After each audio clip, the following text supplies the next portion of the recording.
espacio florece como un faro en el fin del mundo para náufragos, viajeros y soñadores.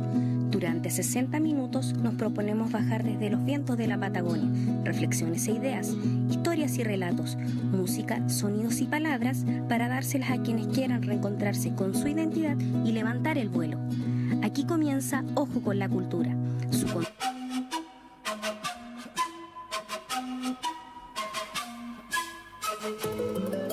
Hola, ¿qué tal? ¿Cómo están todos? Muy buenos días. Aquí estamos nuevamente en Polar Comunicaciones, en este tercer capítulo de este año 2019 de nuestro programa Ojo con la Cultura. Han ocurrido una serie de acontecimientos en esta última semana de enero de este año 2019.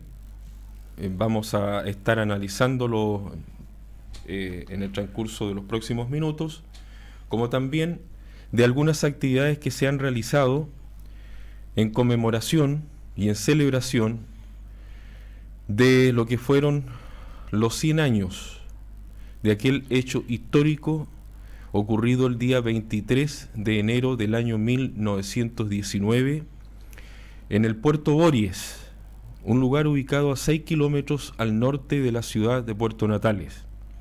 Hace 100 años atrás, allí figuraban dos grandes frigoríficos en ese sector, en esa ciudad de Puerto Natales, en la provincia de Última Esperanza. El frigorífico Bories, ubicado ahí en ese lugar, y al interior de la ciudad de Puerto Natales, el frigorífico Natales, que tenía que ver con todo el movimiento productivo de aquella comuna, de aquel lugar, en donde los trabajadores estaban organizados en el llamado Sindicato de Campos Frigoríficos y Oficios Varios de Puerto Natales.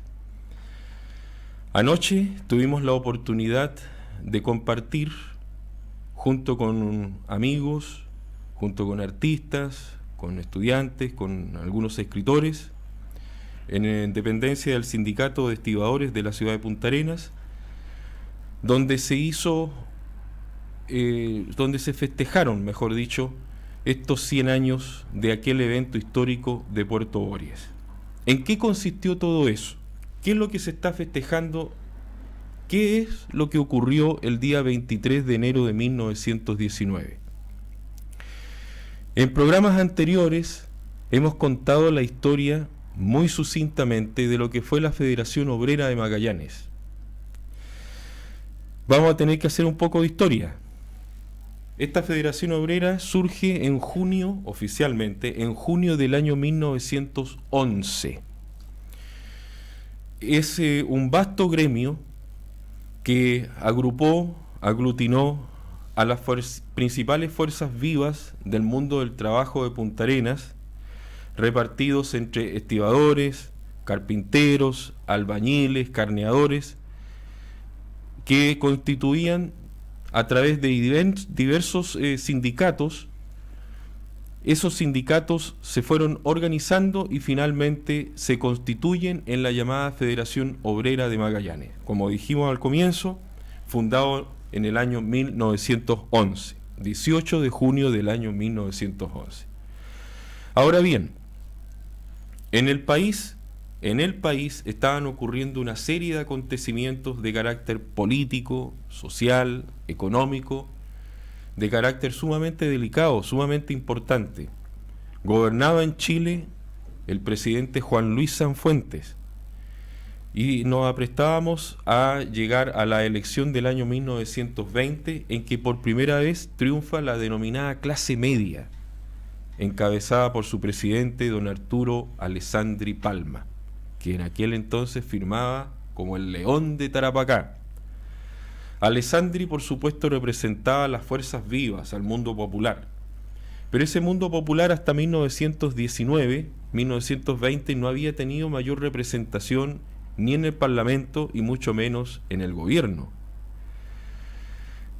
Antes, mucho antes incluso de que se creara la Federación Obrera, ya se habían constituido movimientos de carácter sindical a lo largo de todo el país, pero con una salvedad. La mayoría de estos movimientos, de estas fuerzas sociales y sindicales vivas en Chile, tenían una característica muy especial. Casi todas eran controladas o dirigidas, por así decirlo, por un partido, el Partido Obrero Socialista, fundado por ahí por el año 1912, pero que con el correr del tiempo se pasó a llamar el Partido Comunista. Estamos hablando de ejemplos particularmente en Iquique, en Valparaíso. Ahí es donde destaca con su actividad Luis Emilio Recabarren, y en la zona de Concepción, en Lebo, Arauco, Coronel, donde está la gran minería del carbón, y donde ahí hubo un gran movimiento siempre controlado, por decirlo de un modo, por la ideología del Partido Comunista. Cuando uno lee Subsole, Subterra, de Baldomero Lillo, libros publicados en 1904, 1907, estamos un poco retrotrayéndonos a esa historia. Y todavía esos libros de Baldomero Lillo uno los puede encontrar en librerías usadas, librerías de viejo, pero que a su vez tiene que ver con, como dijimos, con recrear esa historia a través desde el punto de vista de la literatura, que es lo que a nosotros también nos incumbe en este programa de Ojo con la Cultura. Pero acá en Magallanes ocurría un fenómeno absolutamente diferente. Esta gran federación obrera siempre tuvo un fuerte arraigo en las ideas anarquistas, escuche bien, anarquistas, que con sus diversas variaciones en la Patagonia se le conoció como el movimiento anarcosindicalista, que tuvo tinte propio, que tuvo una personalidad absolutamente nuestra, patagónica, que tal vez su génesis, su razón de ser, habría que encontrarla en los communards franceses y en aquella gran aventura que ellos desarrollaron en 1870-1871, cuando todo el movimiento obrero, el movimiento ciudadano, quiso tomarse la ciudad luz, la ciudad de París. Los franceses en ese momento estaban en guerra contra el Imperio Alemán, y a su vez perdieron 2 veces. Perdieron aquella guerra contra el Imperio Alemán, y a su vez los communards también fueron derrotados e iniciaron una gran diáspora a nivel mundial. Unos, lo dijimos anoche, partieron al exilio a Bélgica, otros a Suiza, algunos fueron recogidos y aceptados en Inglaterra, y otros cruzaron el Atlántico y llegaron a Sudamérica a tratar de hacer una vida mejor. Primero a Montevideo, de ahí a Buenos Aires, y muchos de ahí desde Buenos Aires se vinieron hacia la Patagonia y en concreto llegaron a Punta Arenas. Por el año 1872, 1873, cuando era gobernador del territorio, Óscar Biel Toro, un marino progresista a que Magallanes le debe mucho. Más adelante contaremos algunas de las principales obras hechas por este gran marino, Óscar Biel Toro. Las ideas de estos anarquistas franceses, esa semilla quedó acá en Magallanes, y distintos actores sociales de la época que se quedaron en la Patagonia fueron tal vez los principales instigadores, los promotores de carácter intelectual que hicieron posible que después este mundo obrero de carpinteros, de albañiles, de marineros, de estibadores, de carneadores, de gente del mundo del trabajo se pudiera unir a través de esta gran federación obrera magallánica, la FOM, que tuvo, como dijimos, características absolutamente propias. Para celebrar este acontecimiento del 23 de enero del año 1919, que se hizo carne ayer viernes 25 de enero, tengo aquí a mi diestra a uno de los organizadores de aquel evento, Ricardo Marimán. ¿Cómo estás, Ricardo? Hola, buenos días. Hola, buenos días. Bueno, es un gusto que esté aquí con nosotros. Yo sé que fue una larga jornada, Ricardo, ayer. Ustedes estuvieron trabajando todo desde mucho antes, preparando este evento, este recordatorio de esta gran jornada de lo que fue los sucesos de Puerto Boris de hace 100 años atrás. Cuéntanos, Ricardo, cuál fue la experiencia, cómo se vivió lo que se hizo anoche, que partió creo que como a las 2 de la tarde, por ahí, ¿no es cierto? Sí, efectivamente, sí. Parte, primero que todo, agradecer la invitación a conversar sobre estos hechos y lo que hoy día sucede con los trabajadores. Sí, efectivamente, como dices tú, la jornada parte temprano, con buena lectura, música, algunos conversatorios, comida que estuvo sí, de muy buen nivel. Ahí tenemos que agradecer a los chicos, a las chicas que se preocuparon, claro, que realmente en preparar todo de una manera autogestionada, hay que decirlo. Por supuesto, popular, autogestión, claro, poniéndole el hombro como acostumbran los trabajadores. Así es. Una jornada bastante provechosa por lo que significa en lo que los hechos históricos contados, analizados, y no deja de hacer pensar con lo que sucede hoy en la actualidad con los trabajadores. No sé qué otra cosa de interés podríamos plantear más allá del desarrollo importante que fue para ir elevando conciencia, también la situación intelectual de conocer efectivamente, cronológicamente, con un detalle del análisis que fue muy profundo, y que en eso tengo que agradecer a las personas que hicieron este trabajo. ¿Por qué es importante? Es importante porque pensamos que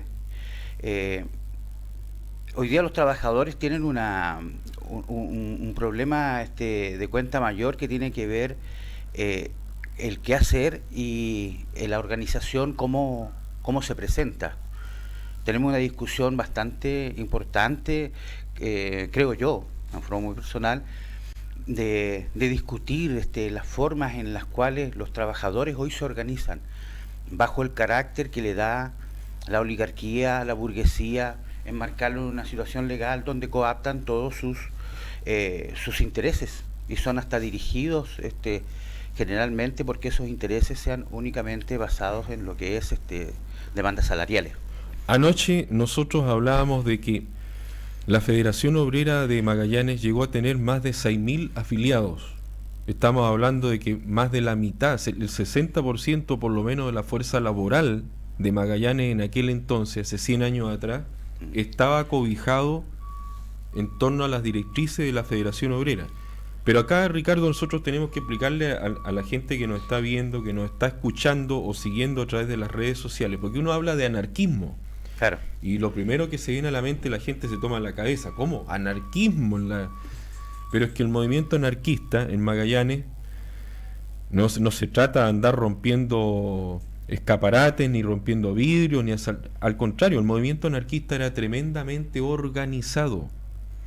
Una característica de la Federación Obrera de Magallanes y de los trabajadores de aquel entonces es que, primero que todo, dentro de esta declaración de principios que tenía la Federación Obrera, por supuesto ellos estaban en contra del capital, de esta concentración económica gigantesca que ya en esa época existía, estaban en contra de la intromisión del poder religioso, de las actividades religiosas dentro de la Federación, pero también estaban en contra de la intromisión del Estado al interior de la organización. Por eso que ser anarquista significa también prescindir de todo esto, es decir, no estar en contra de la actividad privada, de estos grandes monopolios privados, pero también de que el Estado, como dices tú, dirija la actividad sindical.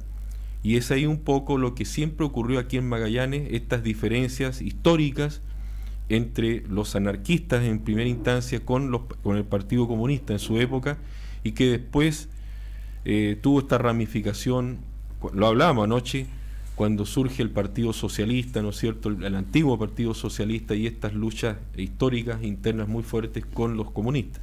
¿cierto? Bueno, pero ¿cómo ves hoy día, Ricardo, cómo ves hoy día la actividad sindical acá en... Bueno, dentro de esos márgenes que estamos hablando, tengo que decir que yo tengo una militancia marxista-leninista, soy trotskista con una corriente de Nahuel Moreno, Moreno metalúrgico, y dentro de eso nosotros desarrollamos efectivamente el hecho de que como corriente nosotros usamos las perspectivas electorales únicamente como una situación táctica, porque no creemos que los trabajadores y su desarrollo y sus demandas pasen por las estructuras que le entrega el Estado, la burguesía, la oligarquía. Es un poco lo que ocurrió con el sindicato de campos, frigoríficos y oficios varios de Puerto Natales. La Federación Obrera de Magallanes tuvo una especie de sucursal, por decirlo de una manera así, incluso un poco grotesca, caricaturesca si se quiere decir, en el llamado Sindicato de Campos, Frigoríficos y Oficios Varios de Puerto Natales, que eran los trabajadores organizados de los frigoríficos Bories y Natales y de la gente de campo.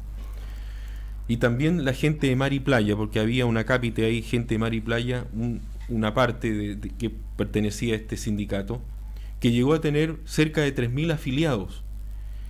Y ese sindicato de campo y frigorífico de Puerto Natales nunca, hasta el año 1973, incluso mucho después, jamás aceptaron ingresar al principio de legalidad. Una característica que, y lo decíamos anoche, hacen falta trabajos de este tipo que hagan un análisis pormenorizado de lo que fue esta historia del Sindicato de Campo Frigorífico de Puerto Natales, que no se ha hecho. Hay algunos esfuerzos interesantes en los libros de Carlos Vega Delgado, de Ramón Arriagada, del profesor Pedro Cid Santos, de Puerto Natales, etcétera, pero son pinceladas, pero falta el trabajo en detalle que cuente la historia de lo que fue este movimiento sindical allá en Puerto Natales, con esta mirada anarquista y siempre fuera de la legalidad, porque hoy día uno dice, ¿cómo se va a negociar desde fuera de la ley? No puede ser. Bueno, si siempre se hizo. Claro, si no mal recuerdo, esto se produce con el gobierno en Chile de Carlos Ibáñez del Campo. Lo hablábamos anoche. Claro, que permite justamente de que es legalizar, entre comillas, el movimiento obrero en el cual ellos no tenían control. Y justamente eso es una discusión que tendríamos que darnos los trabajadores. ¿Cuál es la mejor organización que nosotros debiéramos tener? Si lo vamos a hacer dentro de ese marco legal, en el cual está cooptado los dirigentes sindicales, las asambleas, porque la patronal conoce quiénes son, cómo se mueven y todo lo demás. Y eso ha traído, y por consecuencia, que el florecimiento de las reales demandas de los trabajadores pase por alineamientos políticos diversos que están dentro del sistema, y muchas veces dicen interpretar a los trabajadores, pero sin asambleas. Por ejemplo, acá en Punta Arenas, yo soy un carpintero. El sindicato de la construcción funcionó en tiempos de dictadura militar. Y qué extraño. Ahora en democracia no funciona. En democracia está abandonado hace años la sede, y justamente por dirigentes dirigidos por compañeros que son del Partido Comunista, que pertenecen a una célula, rotan los cargos, no hay asamblea, no sé, pero sí votan en la CUT, claro. Y hace funcionar de una forma bien una maquinaria que está al servicio de los partidos políticos, pero no de la clase obrera. Bueno, yo creo que ese es un fenómeno que se ha ido profundizando desde 1990 en adelante, porque antes, por ejemplo, cuando tú, en la época de la dictadura, del 1973 al 90, existía, ¿no es cierto?, el concepto de la resistencia. Entonces, eso te mantenía unido en torno a una figura y en torno a necesidades básicas, entonces teníamos que luchar contra esto porque era o era eso o nada, ¿no es cierto? Pero después en 1990 el mundo sindical perdió fuerza, tal vez con este modelo neoliberal que se fue profundizando cada vez más, que ha dado, la tecnología también ha servido también para crear nuevas formas de producción, de modo que todo cada vez más individual, y como dices tú, se ha producido este desfase importante entre el mundo de la dirigencia política, y en este caso de los dirigentes sindicales y de las bases. Correcto, sí, yo creo que lo que se analizaba ayer y lo que se conversaba ayer con los trabajadores es efectivamente de que eso ha ido sucediendo.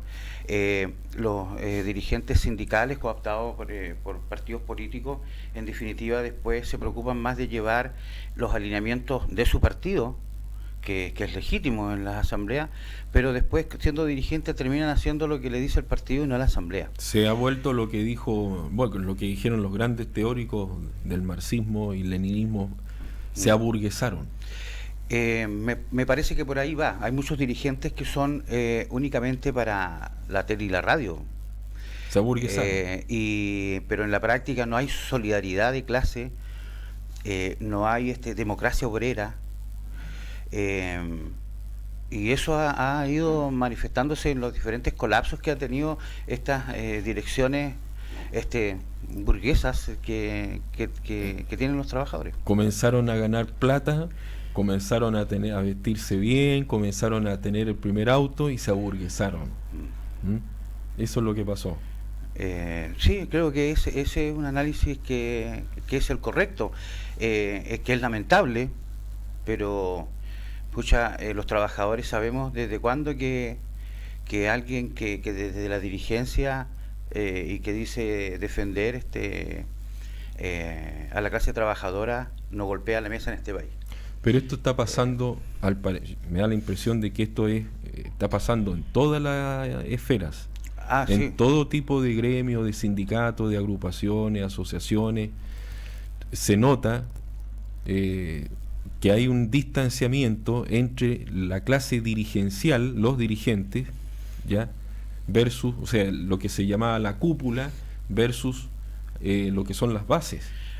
Hay una separación muy fuerte hoy día. Sí, claramente. Y entre la teoría y la práctica y todo eso. Claro, sí, justamente. Y no es por el desprecio a la intelectualidad ni al desarrollo de la discusión intelectual, pero claro,